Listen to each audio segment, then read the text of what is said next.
Last week Andhra Pradesh ರಾಜ್ಯದಲ್ಲಿ COVID-19 death cases report ಆಗಿದೆ ಅನ್ನೋ ಮಾಹಿತಿ ನಮಗೆ ಬಂತು.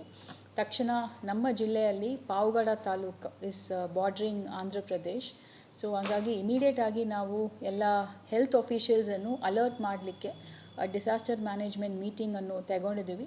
ಅದರಲ್ಲಿ ಮುಖ್ಯವಾಗಿ ಪಾವಗಡ ತಾಲೂಕಿನ ತಾಲೂಕ್ ಹೆಲ್ತ್ ಆಫೀಸರ್ ಮತ್ತು ನಮ್ಮ ಡಿಸ್ಟ್ರಿಕ್ಟ್ ಹೆಲ್ತ್ ಆಫೀಸರ್, ಅಲ್ಲಿ ಇರುವ ಸ್ಥಳೀಯ ಆಶಾ ವರ್ಕರ್ಸು ಮತ್ತು ಕಮ್ಯುನಿಟಿ ಹೆಲ್ತ್ ವರ್ಕರ್ಸು ಎಲ್ಲ PHC ಡಾಕ್ಟರ್ಸ್ಗೆ ನಾವು ಸೂಚನೆ ಕೊಟ್ಟಿದ್ದೀವಿ. ಏನು ಕೊಟ್ಟಿದ್ದೀವಿ ಅಂತ ಹೇಳಿದರೆ, ಬಾರ್ಡರ್ ಏರಿಯಾಸಲ್ಲಿ ಒಂದು ಕ್ಯಾಂಪ್ ರೀತಿಯಲ್ಲಿ ಬಾರ್ಡರಿಂದ ಬೇರೆ ರಾಜ್ಯದಿಂದ ನಮ್ಮ ರಾಜ್ಯಕ್ಕೆ ಬರೋರನ್ನು ಯಾರಿಗೆಲ್ಲ ಫೀವರ್ ಸಿಂಪ್ಟಮ್ಸ್ ಇದೆ ಅವರಿಗೆಲ್ಲ ಟೆಸ್ಟಿಂಗ್ ಮಾಡಬೇಕು ಅಂತ ನಾವು ಸೂಚನೆ ಕೊಟ್ಟಿದ್ದೀವಿ.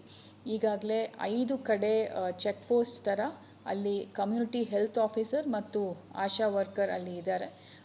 ನಾಗಲ್ಮಡಿಕೆ, ನಾಗಲಾಪುರ ಮತ್ತು ಕೊಡಮಡುಗು, ರಾಜವಂತಿ, ಅರಸೀಕೆರೆ ಇಂಥ ಕಡೆಯಲ್ಲಿ ನಾವು ಚೆಕ್ ಪೋಸ್ಟ್ ಥರ ಇಟ್ಟಿದ್ದೀವಿ. ಇದಿಲ್ಲದೆ ಅಲ್ಲಿ ತಾಲೂಕು ಹಾಸ್ಪಿಟ್ಲಲ್ಲಿ ಕೂಡ ಫೀವರ್ ಕ್ಲಿನಿಕನ್ನು ಸ್ಥಾಪನೆ ಮಾಡಿದ್ದೀವಿ. ಪ್ರತಿದಿನ ಎಲ್ಲ ಖಾಸಗಿ ಆಸ್ಪತ್ರೆಗಳಲ್ಲಿ ಎಷ್ಟು ILI ಇನ್ಫ್ಲೂಯೆನ್ಸಾ ಲೈಕ್ ಸಿಂಪ್ಟಮ್ಸು ಮತ್ತು SARI cases, severe acute respiratory illness ಈ ಥರ ಕೇಸಸ್ ಇರುವವರೆಲ್ಲ ನಮ್ಮ ವೆಬ್ಸೈಟಲ್ಲಿ ಅಪ್ಡೇಟ್ ಮಾಡಬೇಕು ಅಂತ ಎಲ್ಲ ಪ್ರೈವೇಟ್ ಹಾಸ್ಪಿಟಲ್ಸು, ಮೆಡಿಕಲ್ ಕಾಲೇಜಸ್ಗೆಲ್ಲನೂ ಈಗಾಗಲೇ DHO ಅವರು ಸೂಚನೆ ಕೊಟ್ಟಿದ್ದಾರೆ.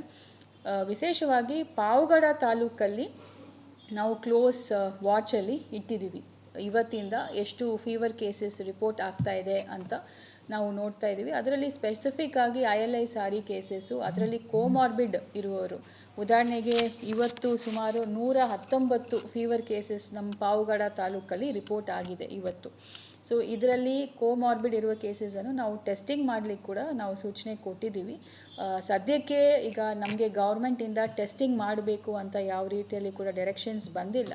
ಬಟ್ ನಾವು ಮಾಡೋದು ಆ್ಯಸ್ ಅ ಪ್ರಿಕಾಷನರಿ ಮೆಷರ್. ಇದು ಯಾಕೆ ಮಾಡ್ತೀವಿ ಅಂತ ಹೇಳಿದರೆ, ಯಾರಿಗೆಲ್ಲ ಫೀವರ್ ಸಿಂಪ್ಟಮ್ಸ್ ಇದೆ, ಕಾಫ್ ಇದೆ, ಒಂದು ಅವರು ಮಾಸ್ಕ್ ಹಾಕೋಬೇಕು. ಈಗ ಅವರು ಆಚೆ ಕಡೆ ಓಡಾಡುವ ಪರಿಸ್ಥಿತಿ ಬಂದರೆ ದಯವಿಟ್ಟು ಮಾಸ್ಕ್ ಹಾಕ್ಕೊಳ್ಳಿ. ಒಂದು ಎರಡನೇದು, ಸಾಧ್ಯವಾದರೆ ಕ್ವಾರಂಟೈನ್ ಮಾಡ್ಕೊಳ್ಳಿ. ಈಗ ನಿಮ್ಮ ಮಕ್ಕಳಿಗೆ ಫೀವರ್ ಅಥವಾ ನಿಮಗೆ ಫೀವರ್ ಅಂತ ಇದ್ದರೆ ಅಟ್ಲೀಸ್ಟ್ ಆ 3 ಡೇಸ್ ಏನಿದೆ ತಾವು ಕ್ವಾರಂಟೈನ್ ಮಾಡಿ ಮನೆ ಒಳಗಡೆ ಇದ್ದರೆ ಆ ಒಂದು ಫೀವರ್ ಕೇಸಸನ್ನು ಸ್ಪ್ರೆಡ್ ಮಾಡೋದನ್ನು ನಾವು ತಡೆಗಟ್ಬೋದು. ಸೊ ಈ ಒಂದು ನಿಟ್ಟಿನಲ್ಲಿ ನಾವು ಜನರಲ್ಲಿ ಕೂಡ ಅರಿವು ಮೂಡಿಸುವ ಕಾರ್ಯಕ್ರಮ ಮಾಡಬೇಕು ಅನ್ನೋ ದೃಷ್ಟಿಯಲ್ಲಿ ಕೂಡ ಕೆಲವೊಂದು ಸೂಚನೆಗಳು ನಾವು ಕೊಟ್ಟಿದ್ದೀವಿ. ಮತ್ತು ಮಾಧ್ಯಮ ಮುಖಾಂತರ ಕೂಡ ಎಸ್ಪೆಷಲಿ ಪಾವಗಡ, ಮಧುಗಿರಿ ಈ ಏರಿಯಾಸಲ್ಲಿ ಜನರು ಸ್ವಲ್ಪ ಪ್ರಿಕಾಷನರಿ ಮೆಷರ್ಸನ್ನು ತಗೋಬೇಕು ಅಂತ ನಾನು ಕೇಳ್ಕೊಳ್ತೀನಿ. ಮತ್ತು basic personal hygiene, sanitiser use ಮಾಡೋದಿರ್ಬೋದು, ಮಾಸ್ಕು, ಸೊ ಈ ಥರ ವಿಚಾರಗಳನ್ನು ತಾವೆಲ್ಲರೂ ಕೂಡ ಪಾಲನೆ ಮಾಡಬೇಕು ಅಂತ ನಾನು ಮನವಿ ಮಾಡ್ತಾ ಇದ್ದೀನಿ.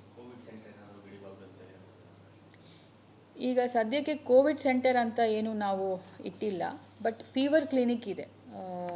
ತಾಲೂಕು ಹಾಸ್ಪಿಟ್ಲಲ್ಲಿ ಫೀವರ್ ಕ್ಲಿನಿಕ್ ಇದೆ ಮತ್ತು 5 ಕಡೆ ನಾವು ಚೆಕ್ ಪೋಸ್ಟ್ ಥರ, ಈಗ ಗಡಿ ಭಾಗದಲ್ಲಿ ಯಾರ್ಯಾರೆಲ್ಲ ನಮ್ಮ ತಾಲೂಕು, ನಮ್ಮ ಜಿಲ್ಲೆಗೆ ಎಂಟ್ರಿ ಆಗ್ತಿದ್ದಾರೆ ಅಲ್ಲಿ ಒಂದು ಕಮ್ಯುನಿಟಿ ಹೆಲ್ತ್ ಆಫೀಸರ್ ಅಂತ ಒಬ್ಬ ಡಾಕ್ಟ್ರು ಮತ್ತು ಒಬ್ಬ ಆಶಾ ವರ್ಕರು ಇವತ್ತಿಂದ ನಾವು ಅಲ್ಲಿ ಪ್ಲೇಸ್ ಮಾಡಿದ್ವಿ. ಅಲ್ಲಿ ಅವರು ಎಂಟ್ರಿ ಮಾಡ್ತಾರೆ, ಯಾರ್ಯಾರು ಬರ್ತಾರೆ, ಅವ್ರಿಗೇನಾದರೂ ಫೀವರ್ ಲೈಕ್ ಸಿಂಪ್ಟಮ್ಸ್ ಇದೆಯಾ ಅಂತ. So in case of any tracking ಮಾಡಬೇಕು ಅಂದರೆ ಅದು ನಮಗೆ ಅನುಕೂಲ ಆಗುತ್ತದೆ. ಅದಿಲ್ಲದೆ ಪ್ರೈವೇಟ್ ಹಾಸ್ಪಿಟಲ್ ಕೂಡ ನಾವು ಸೂಚನೆ ಕೊಟ್ಟಿದ್ದೀವಿ ಇಡೀ ಜಿಲ್ಲೆಯಲ್ಲಿ.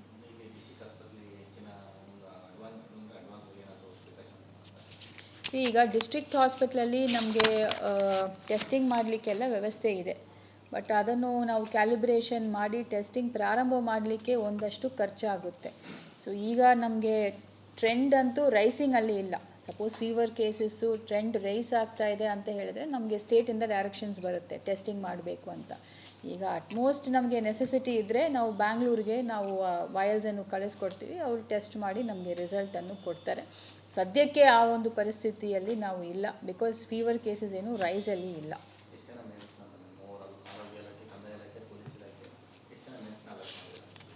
ಸದ್ಯಕ್ಕೆ ನಾವು ಬರೀ ಆರೋಗ್ಯ ಇಲಾಖೆಯವರು ಮಾತ್ರ ಈ ಒಂದು ಕೆಲಸದಲ್ಲಿ ಅವರು ಇನ್ವಾಲ್ವ್ ಆಗಿದ್ದಾರೆ. ಬಿಕಾಸ್ ಕಂದಾಯ ಇಲಾಖೆಯವರೆಲ್ಲ SIR ಅಲ್ಲಿ ಇದ್ದಾರೆ. ಹಾಗಾಗಿ ಓನ್ಲಿ ಹೆಲ್ತ್ ಡಿಪಾರ್ಟ್ಮೆಂಟ್ ಸ್ಟಾಫ್ ಮಾತ್ರ ಇದರಲ್ಲಿ ಇದ್ದಾರೆ. ನಂಬರ್ಸ್ ಆ ತಾಲೂಕಿನ ಆಶಾ ವರ್ಕರ್ಸು ಮತ್ತು community health officers, PHC doctors ಎಲ್ಲರೂ ಕೂಡ ಇದರಲ್ಲಿ ಇನ್ವಾಲ್ವ್ ಆಗಿದ್ದಾರೆ.